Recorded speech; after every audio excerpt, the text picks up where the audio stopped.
anapopaa Bwana wetu Yesu Kristo na anapofufuka Bwana wetu Yesu Kristo, na katika kipindi hichi ambacho tumekaa naye cha siku 40 ni kipindi ambacho kimetosha katika kuhakikisha kwamba tupo vizuri.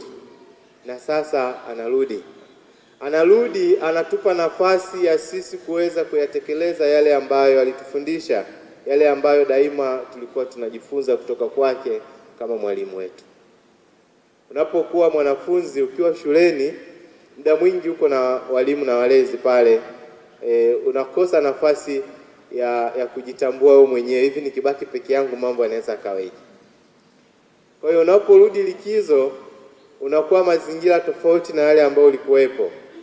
Unapata nafasi ya kung'amua yale ambayo unayaonaga shuleni, yale ambayo ulijifunza shuleni, na kupata mang'amuzi kwamba hivi kumbe walikuwa nasema tufanye hivi kwa sababu ya hivi. Upo nje sasa unaweza kuona vizuri. Na walimu na walezi wanapokuona ukiwa nje ya maeneo ambayo wao wapo, wakaona unafanya vizuri, wanatambua kwamba huyu aliyaelewa vyema yale ambayo tulimfundisha na kumwelekeza. Kwa hiyo Kristo naye anakaa pembeni, anakaa mbali ili atuone kwamba yale aliyotufundisha na kutuelekeza tunayaishi na kuyatekeleza vyema au hatukumuelewa.